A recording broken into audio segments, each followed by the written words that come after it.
गुरुचरित्र आणि गुरुलीलामृत हे दोन्ही ग्रंथ दत्त संप्रदायात पूर्वार्ध आणि उत्तरार्ध म्हणून गणले जातात.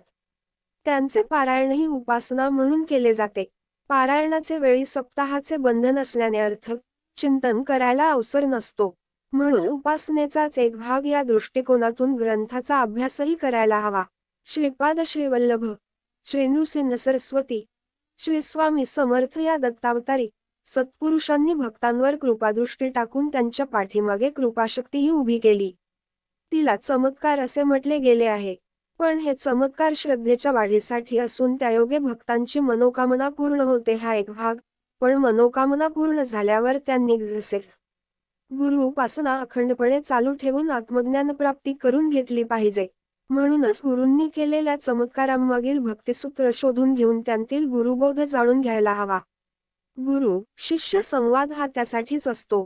दिव्य व दैवी परंपरेने चालत आलेल्या मूळ ग्रंथाचा 1480च्या सुमारास सरस्वती गंगाधरांनी केलेला विस्तार म्हणजेच गुरुचरित्र हा ग्रंथ महाराष्ट्रात लोकप्रिय असून दत्त संप्रदायिकांनी त्याला वेदाची मान्यता दिलेली आहे.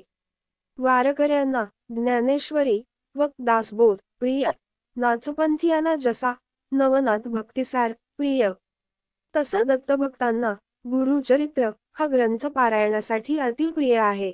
या प्रासादिक ग्रंथाचे 52 अध्याय असून ओवी संख्या 7491 इतकी आहे.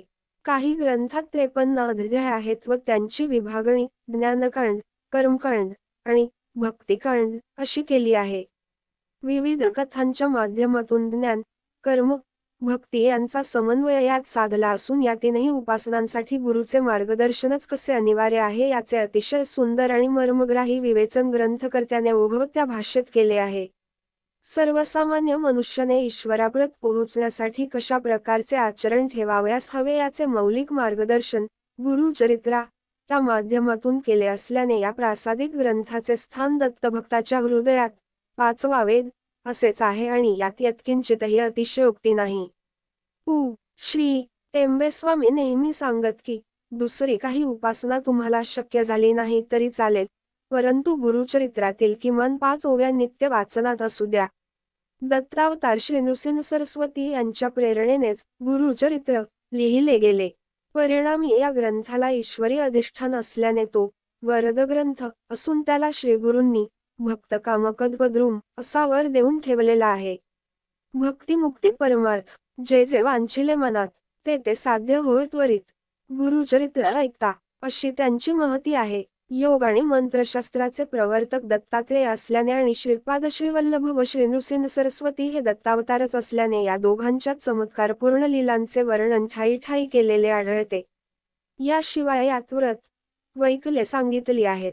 यात्रांची वर्णने आहेत. ब्राह्मणाचा आचारधर्म विस्ताराने कथन केला आहे. यात अश्वत्थ, औदुंबर, भस्म महात्म्यही विशद केलेले आहे. गुरुचरित्रात शिवपूजेचे महात्म्यही विशद केले आहे.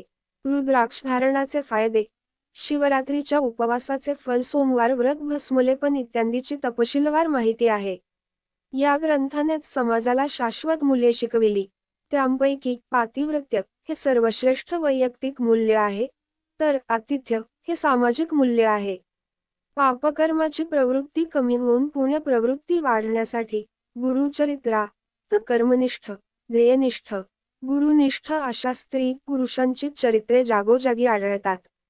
गुरुचरित्रात वाङ्मय सृष्टीहून एक उच्चतर अशी चिन्मय सृष्टी आहे आणि म्हणूनच यातील प्रत्येक ओवी परमेश्वरी शक्तीने भरलेली असून कोणी प्रखर विरक्ती व अविचल भक्तीने या दिव्य ग्रंथाची पारायणे करील त्याचा प्रपंच आणि परमार्थ दोन्हीही सुखाचे होतील हे त्रिवार सत्य. साहजिकच हा ग्रंथ हा सिद्धमंत्र असल्याची अनुभूती पारायणकर्त्याला आल्याशिवाय राहत नाही. या ग्रंथातील तत्वज्ञान हे स्वात्मानुभव, आत्मज्ञान व आत्मसाक्षात्कार होण्यास पोषक आहे. शेवटी उद्धरेत आत्मनात्मानम हेच खरे. आपलीच बरी वाईट कृत्ये आपल्याला तारतात किंवा मारतात हेच तत्व या ग्रंथात पुन्हा पटवून दिलेले आहे आणि म्हणूनच सत्कर्म करावे असे आवर्जून सांगितले आहे. याचे कारण असे की हे सत्कर्मच तुम्हाला भवसागर तरून जाण्यास सहाय्य करते. पुढील भागात लाईक करा, सबस्क्राईब करा.